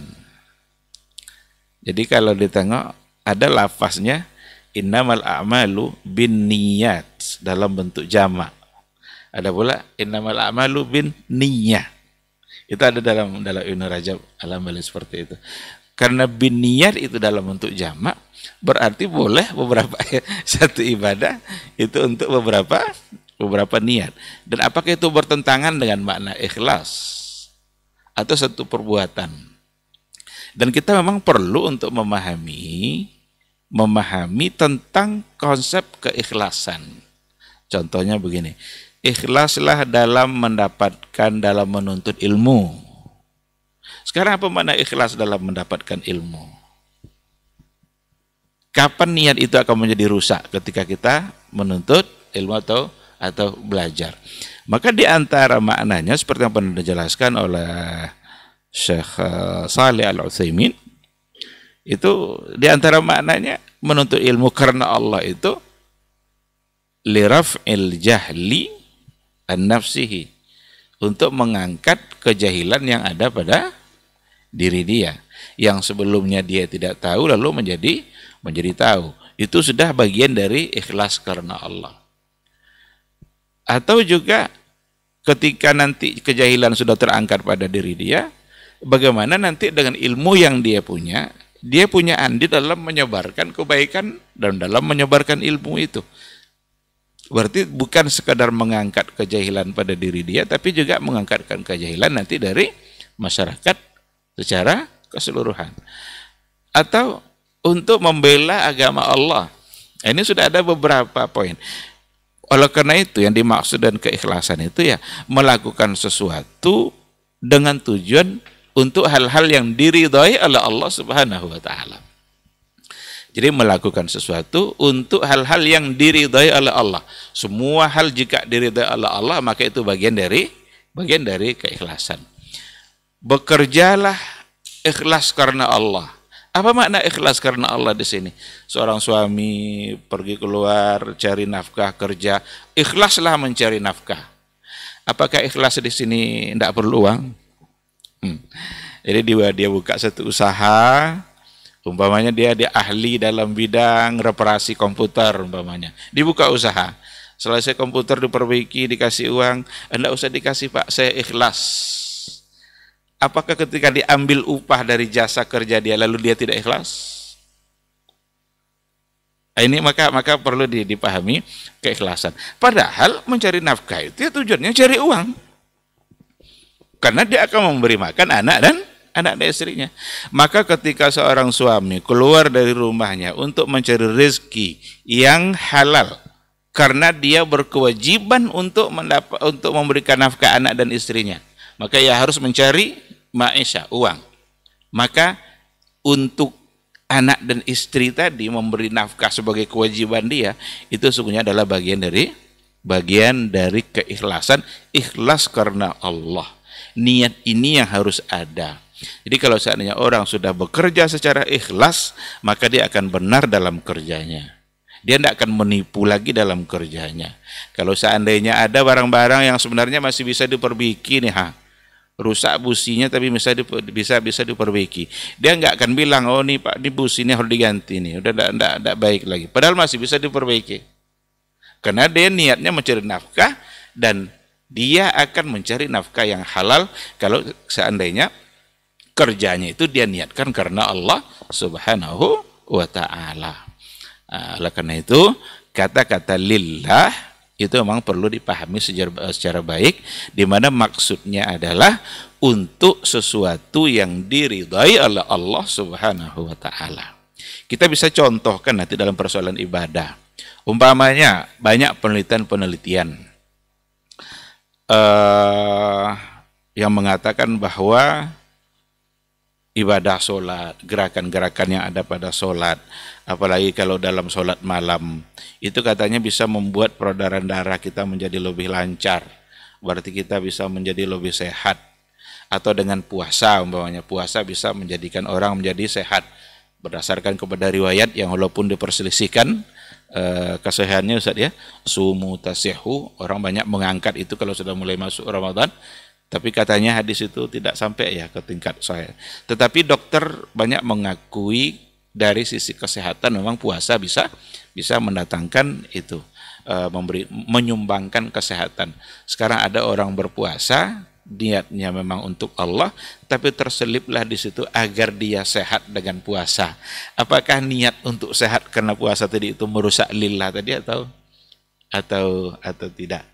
Berarti ada sesuatu yang memang perlu untuk didalami terkait dengan kata ikhlas. Untuk hal-hal yang diridhai oleh Allah, maka bisa niat kita berbilang 1, 2, 3. Tapi semuanya adalah untuk hal yang diridhai oleh Allah Subhanahu wa ta'ala. Tapi lillah itu karena Allahnya harus ada. Maka Plato, Sokrates itu dalam biografi mereka itu suka untuk puasa dalam sebulan itu ada dia tidak makan, tidak minum. Tapi apakah dia paham dengan kutiba alaikumusiyam? Plato, Sokrates tentu tidak. Maka dia tidak makan, dia tidak minum itu bukan karena niatnya karena Allah berpuasa, enggak. Hanya karena tidak makan dianggap itu memberikan kesehatan.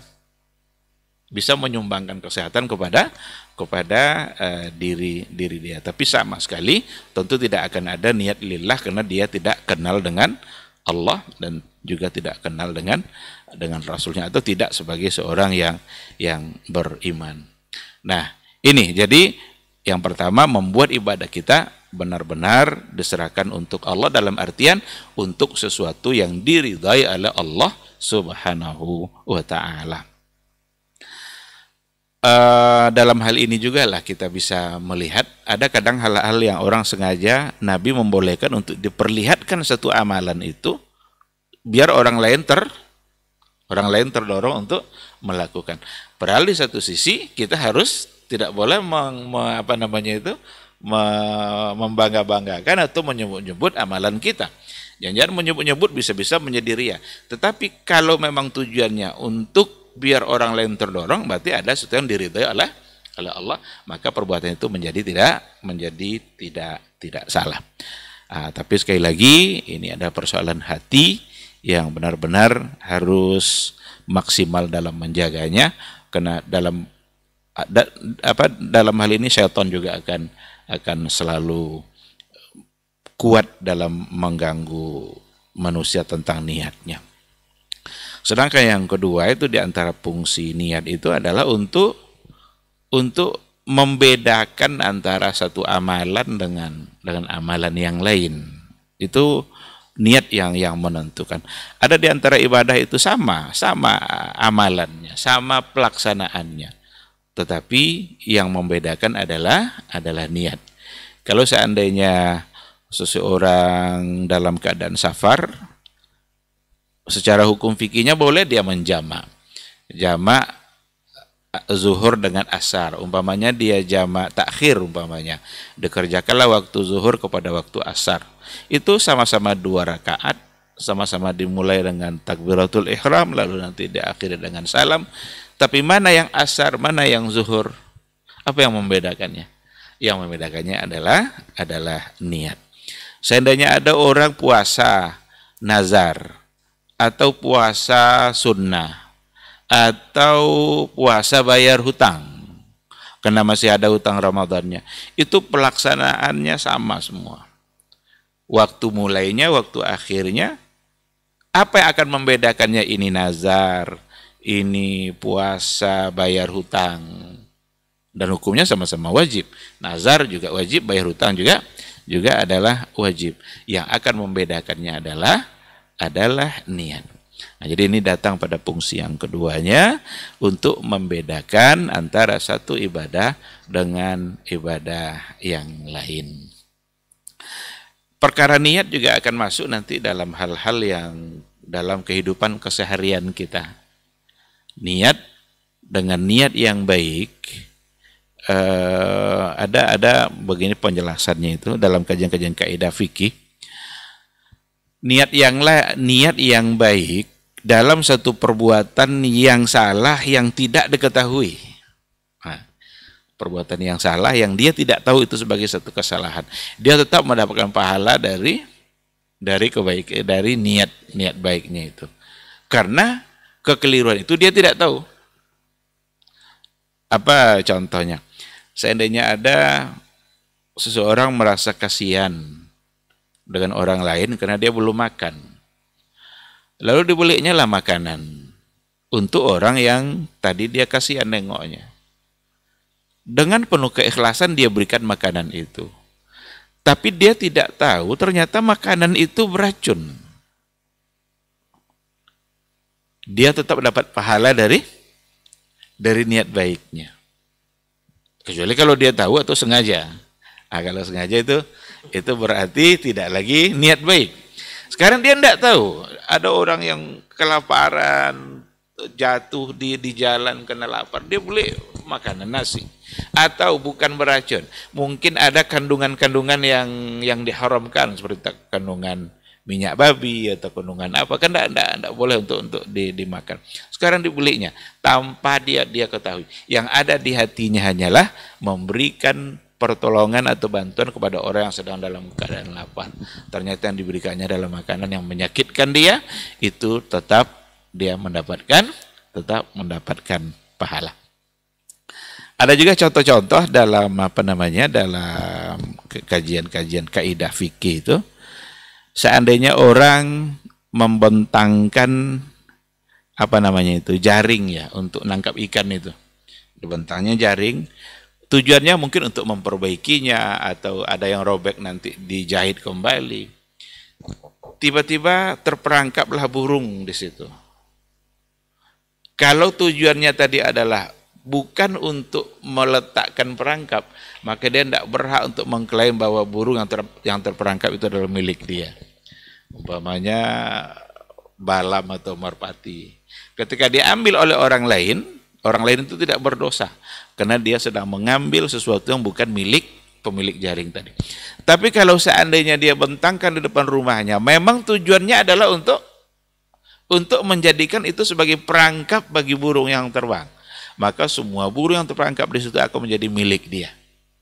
Orang lain tidak boleh untuk mengambilnya. Apa yang membedakan ketentuan hukum di sini? Yang membedakannya adalah niat. Niat pertama tujuannya memang untuk menjadikan itu sebagai perangkap, sedangkan yang kedua tidak. Nah, jadi memang persoalan niat ini sesuatu yang sangat luas ya. Kalau sudah masuk ke 70 bab syariat ya tentu akan menjadi sangat luas sekali. Tinggal satu pertanyaan, apakah niat baik untuk perbuatan yang salah yang diketahui itu bisa menjadikan perbuatan itu juga menjadi baik? Jawabannya tidak. Mencuri niat untuk bantu orang bangun masjid, mencuri dia, nampak dia masjid tidak jadi-jadi, ada kedai warung situ, dicurinya uang itu tujuannya untuk membantu orang membangun masjid. Itu haram. Itu tidak dapat dibenarkan. Jadi tidak semata-mata nanti niat yang baik lalu membuat semua perbuatan menjadi baik. Untuk hal-hal tertentu seperti yang tadi kita katakan, dia tidak tahu itu sebagai satu kesalahan atau dalam kondisi darurat mungkin. Ada hal-hal yang salah dilakukan untuk tujuan tertentu dalam kondisi tertentu, kondisi darurat. Seperti Ammar ibn Yasir yang talaffuz bil kufur, tapi niatnya bukan untuk kekufuran, dan itu karena kondisi yang memang dalam keadaan dia terpaksa. Itu barangkali dapat sebagai pengecualian. Itu membabil istisna. Tetapi ketika ada perbuatan yang nyata-nyata itu sebagai satu yang salah perbuatan itu, lalu dilakukan dengan niat yang baik, maka yang salah ini tidak akan berubah menjadi baik. Bagaimana dengan perbuatan-perbuatan syirik? Kan syirik ini sudah nyata-nyata salah umpamanya, tapi dianggap kan niatnya baik. Apakah membuat perbuatan syirik ini juga akan bisa menjadi baik? Jawabannya sama dengan yang tadi itu. Mencuri untuk membangun masjid, mencuri untuk memberi bantuan anak yatim, dan lain sebagainya. Yang harus diberikan itu adalah yang halal, bukan dengan cara mencuri. Maka perbuatan-perbuatan syirik yang sudah nyata-nyata tegas sebagai satu kesyirikan, maka dengan niat baik pun itu tidak akan berubah yang syirik menjadi pahala, dikarenakan oleh niat baik. Syirik tetap sajalah syirik, walaupun untuk apa niatnya, maka kesyirikan itu tidak dapat ditolerir. Inilah sesuatu yang yang asasi dalam beragama kita sebagai sebuah pondasi yang tidak boleh diutak-atik, tidak boleh dicampurkan dengan keraguan-raguan, tidak boleh dicampuri dengan hal-hal yang syubhat, seolah-olah hanya kalau dengan niat yang baik lalu hal-hal yang syirik nanti dapat dibolehkan. Maka bisa kita tegaskan itu sesuatu yang tidak bisa dibenarkan, dan itu sebagai satu kesalahan. Baik, ikhwati fillah, barangkali mungkin itu ya sekedar tambahan dari apa yang sudah disampaikan oleh guru-guru kita. Mudah-mudahan bisa menambah penjelasannya. Yang benar itu datang dari Allah, dan yang salah itu karena kekurangan ilmu, atau barangkali karena juga godaan-godaan dan bisikan-bisikan dari syaitan. Mohon untuk dimaafkan dan semoga Allah juga mengampuninya. Terima kasih. Subhanakallahumma bihamdika asyhadu an la ilaha illa anta astaghfiruka wa atubu ilaik. Wassalamualaikum warahmatullahi wabarakatuh. Waalaikumsalam warahmatullahi wabarakatuh. Taib, jazakallah khairan Ustaz untuk tambahan dan pelengkapnya dari materi kita di kesempatan hari ini mengenai garis-garis besar haluan niat. Memang ternyata sangat urgent sekali, sangat fundamental sekali perkara niat ini dalam setiap ibadah yang kita lakukan. Mudah-mudahan yang sedikit ini bisa menambah wawasan dan juga ilmu kita tentang perkara niat yang menjadikan setiap amal ibadah kita itu bernilai pahala di sisi Allah Subhanahu wa taala.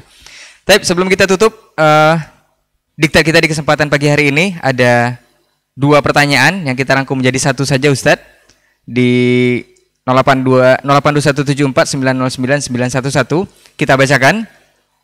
Assalamualaikum Ustadz.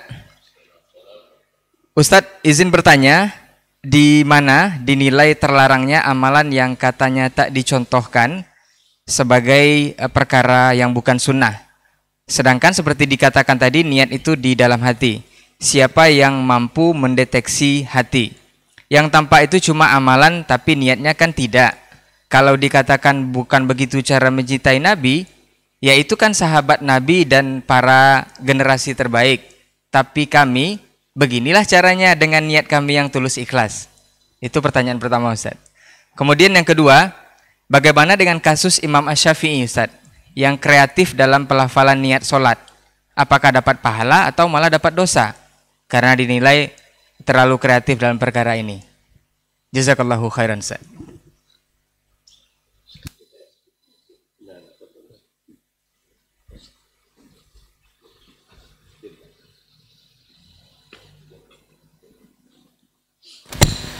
Terima kasih. Bismillah wassalatu wassalamu ala Rasulillah wa ala alihi wa sahbihi wa mawalah wa ba'du.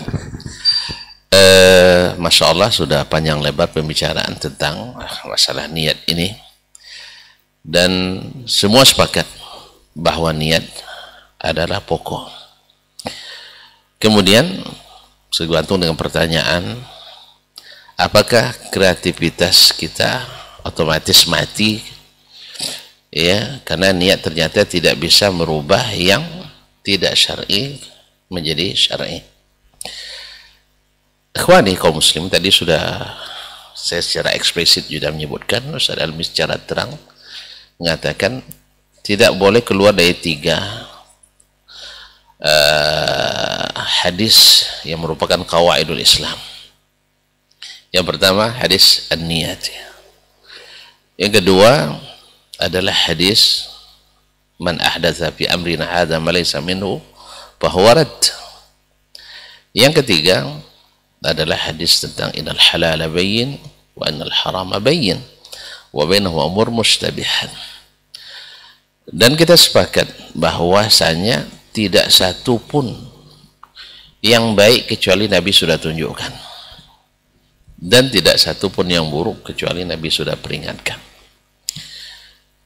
Oleh itu Imam Asy-Syafi'i rahimahullah di dalam kitabnya Ar-Risalah menyebutkan ma min nazilatin fi hadhil ummah illa wa fi kitabillah wa sunani Rasulillah sallallahu alaihi wasallam sabilul huda fiha.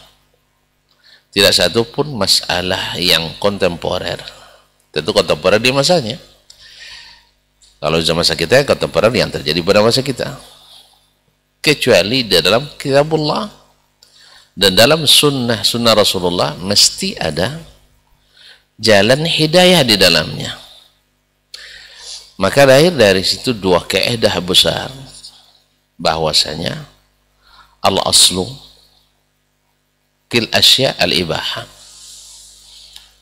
Tentu saja al-asya di sini, asya yang dimaksud lil ahdi, yaitu asya yang memang hasil kreativitas manusia. Ya, hasil kreativitas manusia tentu saja ini secara fitrah bisa dilakukan, bukan yang merupakan hak prerogatif Allah sebagai musyarri' atau sebagai syari'. Sedangkan al-aslu fil ibadat adalah al-hurma atau tahrim. Maka dalam masalah ini, bila masalah itu bersifat duniawi, maka hukum asalnya, sunnahnya adalah dibolehkan. Maka kita melihat sesuatu, apakah dia merupakan masalah duniawi, maka kita katakan itu sunnah, walaupun dia baru. Karena Nabi SAW mengatakan, antum alamu bi umuri dunyakum, kalian lebih tahu urusan dunia kalian. Dalam ayat Allah sebutkan wal khayla wal bighala wal khayla wal bighala wal hamira litarkabuha wa zina. Allah ciptakan bagi kalian kuda, bagal, keledai untuk kalian kendarai dan untuk kalian jadikan perhiasan. Wa yakhluqu ma la ta'lamun. Dan Allah akan ciptakan lagi kendaraan-kendaraan, perhiasan-perhiasan lain yang belum kalian ketahui sekarang. Berarti penemuan-penemuan kendaraan yang baru-baru itu sudah disebutkan dalam Al-Quran walaupun tidak secara spesifik, karena sesuatu tidak mungkin secara spesifik kecuali barangnya sudah ada. Makanya dalil umum berlaku di sini karena barangnya belum ada. Tapi akan ada seperti apa nanti ditemukan di masa-masa selanjutnya. Sehingga dalam hadis di antara perinciannya Nabi sebutkan Al-Hakim At-Tirmizi tentang kendaraan, bisa dirujuk dalam kitab Al-Inarah fi Adabi Rukubis Sayyarah. Hakim At-Tirmizi meriwayatkan bahwa Nabi SAW mengatakan, akan datang masanya umatku naik kendaraan dari dalam. Kalau dipraktikkan hadis ini di zaman Nabi, tidak ada kendaraan yang dikendarai dari dalam. Berarti kan ini bisa dimaksud adalah kendaraan-kendaraan yang akan datang di masa kita. Maka mengendarai pesawat dari dalam berarti sunnah, bukan bid'ah, dan seterusnya. Oleh itu ikhwani fillah, kalau kita kembalikan ke masalah tadi, Apakah dia masalahnya masalah sifatnya duniawi fitri, atau dia sesuatu yang sifatnya agama, i'tiqadi, ta'abbudi? Tinggal kita kembalikan pada dua kaidah itu. Nah, cinta kepada Allah dan Rasul, apakah termasuk masalah fitri duniawi seperti cinta kita kepada saudara, cinta kita kepada istri, atau cinta pada anak, cinta pada harta, atau dia punya makna ta'abbudi dan syar'i? Bedanya adalah dengan mencintai langsung jadi ibadah, jadi berpahala. Itu namanya ta'abbudi. Sedangkan mencintai sesuatu yang sifatnya fitri, tabi'i, alami, kata orang, mencintainya tidak langsung dihitung ibadah. Seperti cinta kita pada harta, kan tidak langsung jadi ibadah dia. Nah, sekarang pertanyaannya, kita mencintai Allah dan Rasul masuk ta'abbudi atau bukan? Kalau masuk dia ta'abbudi, maka di sini diperlukan cara-cara yang syar'i. Cara-cara yang syar'i. Karena cinta memang secara umum diperintahkan. Tapi ketika ada yang mengklaim cinta pada Allah, Allah tidak terima begitu saja. Tapi Allah katakan, qul, yani ya Muhammad, in kuntum tuhibbunallah fattabi'uni yuhibbukumullah wa yaghfir lakum dzunubakum wallahu ghafurur rahim. Katakan, hai Muhammad, kalau benar kalian cinta pada Allah, ikut saya. Kayak gitu kan. Nah, kalau benar kalian mencintai Rasulullah, ikut Nabi SAW. Maka ketika kita ikut Nabi itu bukan, kan sebagian orang mengatakan yang disuruh ikut perintah Nabi atau ikut cara hidup zaman Nabi. Ini kan subuhat yang auzubillah yang seperti ini. Ada Ustaz ya. Kita disuruh ngikut Nabi atau ikut cara hidup zaman Nabi. Taib. Yang diikut tuh cara hidup Nabi, itu yang diikuti. Karena cara hidup Nabi dan cara hidup kita pada umumnya sama. Makan kalau lapar, minum kalau haus, naik kendaraan kalau bepergian. Itu kan cara hidup namanya. Cuman jenis kehidupannya tentu berbeda. Ini yang kadang subuhat, orang bermain kata-kata. Jadi orang cerdas biasanya, subuhat itu mesti dari orang cerdas. Ya, bukan orang biasa. Yang namanya subuhat, catat dengan baik, mesti dari orang cerdas. Tidak ada orang bongak yang bisa bikin cerdas subuhat. Ya subuhat. Jadi kita disuruh ikut Nabi atau ikut cara hidup Nabi. Nabi itu praktekkan kehidupan beragama itu langsung. Jadi kalau nak ikut Nabi, di waktu dia hidup itu dia diikuti. Kalau dia mati tidak, dia diikuti lagi. Jadi bagaimana salatnya di waktu hidupnya, bukan salat setelah dia mati. Bagaimana dia berkeluarga di waktu hidupnya, bagaimana cara hidup Nabi, itu yang dia contoh. Bukan hanya sekedar perkataannya, lo tidak ada contoh kehidupan Nabi SAW. Bagaimana dia sholat, bagaimana berdoa, bagaimana berzikir, bagaimana mencintai dan sebagainya. Makanya Allah katakan, benar kalian cinta Allah, ikuti saya. Bagaimana Nabi mencintai Allah, seperti itulah nanti cinta yang diterima. Kalau tidak, itulah yang lahir sekarang. Orang sufi mencintai Allah dengan cara sendiri.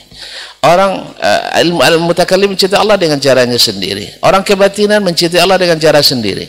Apakah semua diterima Allah? Apa semua diterima Allah? Enggak. Karena yang diterima itu adalah yang diizinkan, yang sesuai dengan SOP-nya. Oleh itu dalam hal ini tanya kita sendiri, apakah mencintai itu ta'abbud atau bukan? Kalau dia masalah fitrah biasa, ya seperti orang kafir kan juga cinta dia sama Nabi SAW. Mohon maaf, sebagian orang kafir mencintai pribadi Nabi SAW, menghormati Nabi sebagai manusia. Sebagai manusia, dia mencintai Nabi SAW. Dianggap oleh mereka sebagai bapak kemanusiaan. Dianggap sebagai oleh mereka bapak keadilan. Dianggap sebagai bapak ilmu pengetahuan, bapak kasih sayang bagi yang mereka jujur. Tapi apakah mereka cintanya berbuat ibadah atau tidak? Ya enggak. Mungkin mereka dengan cintanya memasukkannya dalam kitabnya. atau dengan memberikan karangan bunga kepada kaum muslimin yang ada di negeri mereka, atau dengan membuat perayaan-perayaan musik dan sebagainya. Itu cinta juga. Apakah cinta seperti yang dimaksud ibadah? Ya tentu tidak. Dia kembali ke yang tadi. Nah, apakah kreativitas? Imam Asy-Syafi'i melafazkan niat dalam salat. Pertama, perlu diketahui, baik Imam Syafi'i maupun yang lain sepakat. Semuanya sepakat, ijma', bahwa niat, seperti kata tuan guru kita tadi, adalah mahallul qalb, di hati. Baik Imam Syafi'i maupun yang lain bersepakat bahwa niat adalah di hati. Yang kedua, seluruh ulama termasuk juga Imam Syafi'i, bahwa menjaharkan niat itu tidak disunahkan. Dia pakai mic kan, usolli, ya. Itu bukan mazhab Syafi'i. Itu sepakat. Yang ketiga, khilaf di antara ulama, apakah boleh dilafazkan atau tidak. Lalu dipahami dari ucapan Imam Asy-Syafi'i rahimahullah, ya, mimma yanbaghi yutalaffadhu biha kal haji, seperti haji. Apa yang maksud Imam Syafi'i rahimahullah sebenarnya adalah takbiratul ihram, mesti dilafazkan pada asalnya seperti dilafazkannya ihram haji, ihlal bil haji. Cuman sebagian ulama Syafi'iyah seperti Abu Abdullah Zubairi memahami talaffuz bin niyah usalli atau nawaitu. Ada sinilah mulai berkembangnya talaffuz bin niyah dalam mazhab Syafi'i. Ya. Jadi pada asalnya itu, dari situ mulainya. Sebab di murid-murid Imam Asy-Syafi'i rahimahullah ta'ala, baik Al-Muzani, Al-Buwaiti dan lain-lainnya, Rabi' bin Sulaim Muradi, tidak ditemukan itu talaffuz bin niyah seperti itu. Nah, cuman Abu Zubairi ini yang pertama, sehingga dianggap itu mazhab mu'tamad dalam mazhab Syafi'i.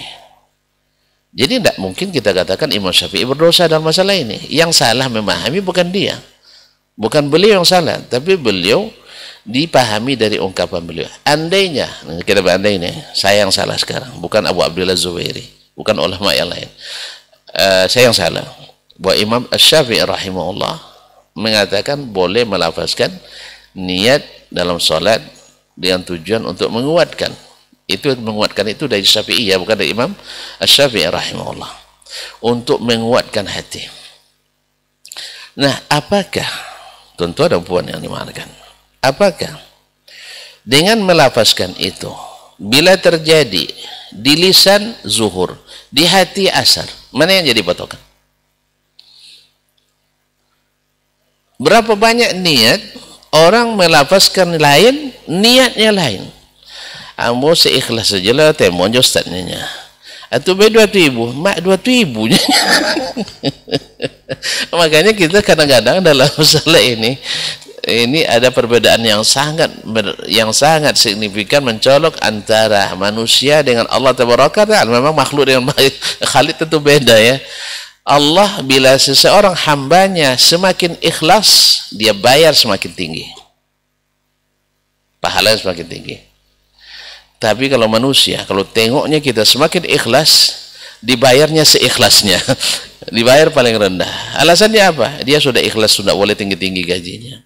Mungkin wallahu alam itu sebabnya Kementerian Agama sedikit budgetnya, walaupun satkernya paling banyak di kementerian lain. Karena apa? Semboyannya ikhlas beramal. Ini kekeliruan besar ini, ya, kepada para pemangku kebijakan di Kementerian Agama. Jangan dirubah motonya, jangan.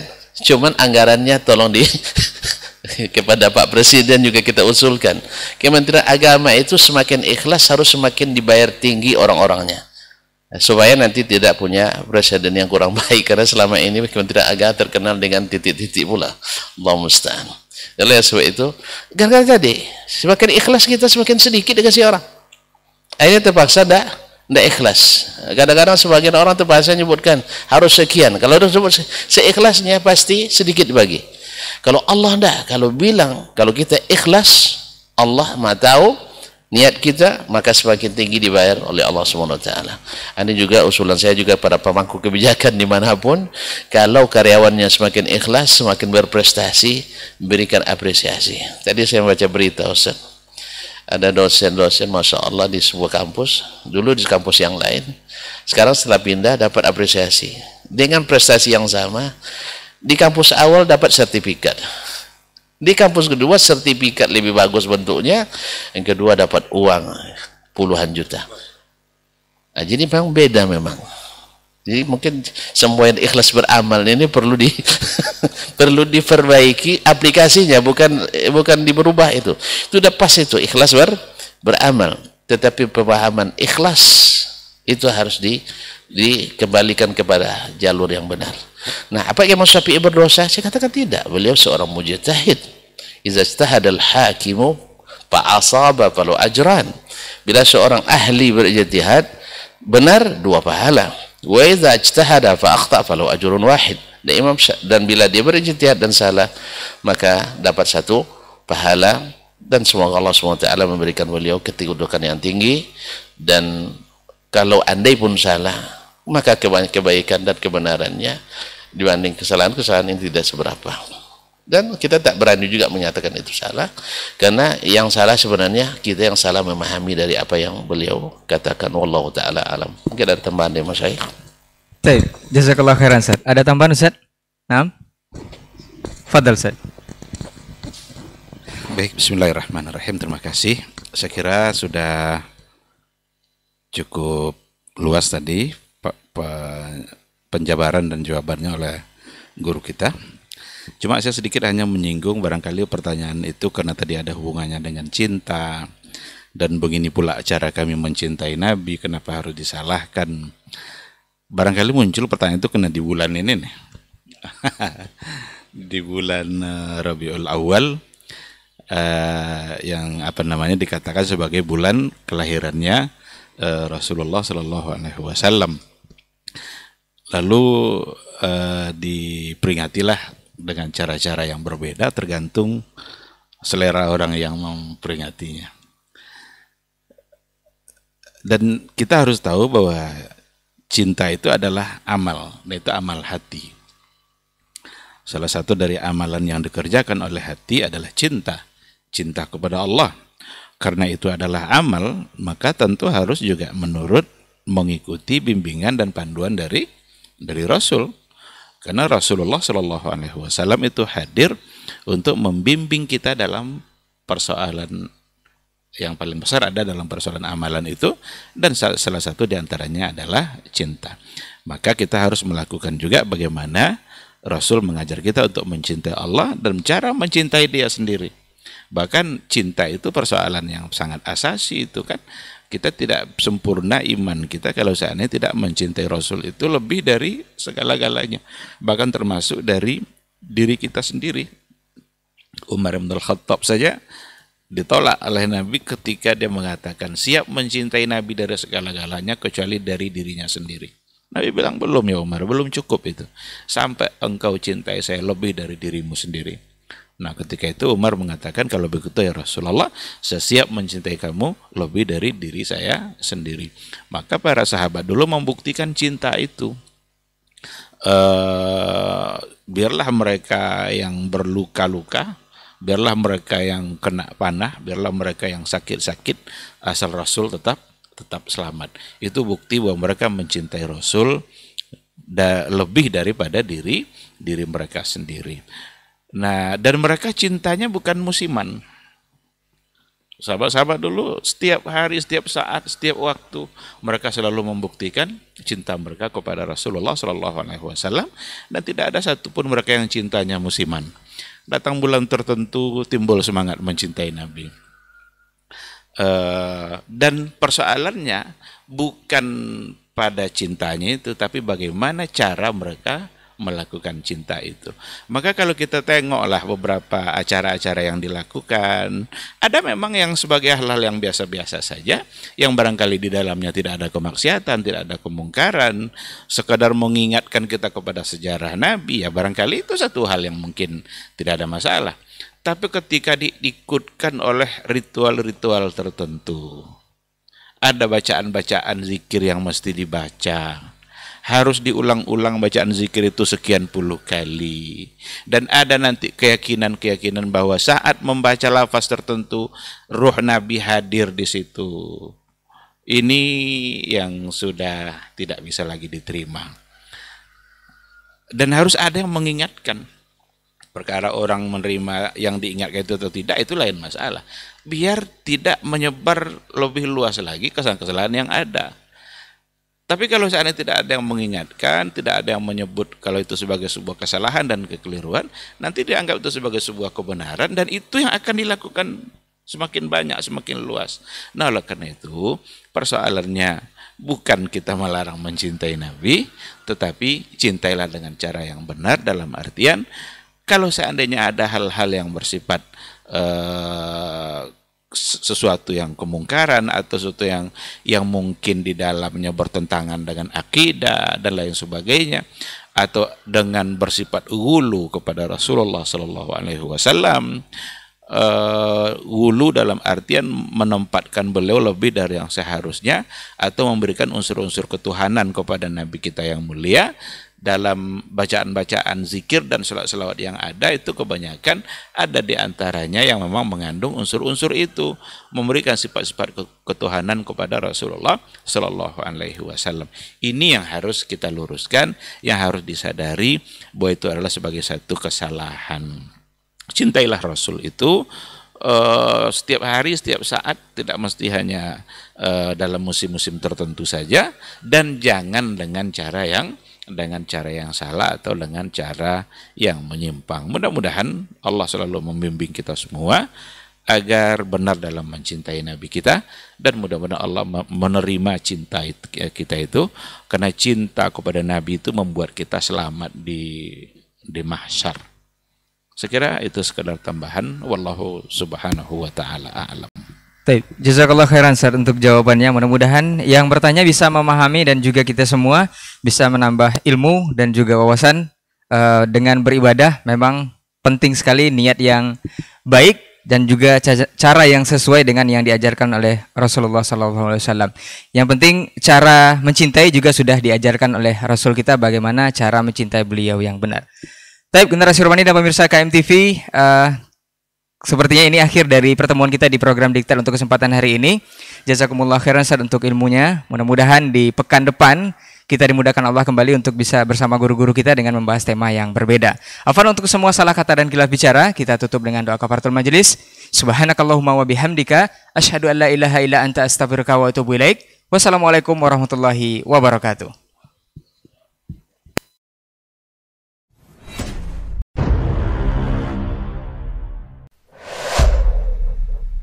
Dunia dan seisinya ini bagi Allah tak sama nilainya dengan sebelah sayap lalat. Barang siapa yang beramal untuk akhiratnya, Allah akan cukupkan baginya urusan dunianya. Sayati zamanun 'alan nasi as-sabiru fihim qalqabit al-jamarah. Akan ada satu masa di akhir zaman yang berpegang teguh dengan agamanya seperti orang yang sedang memegang bara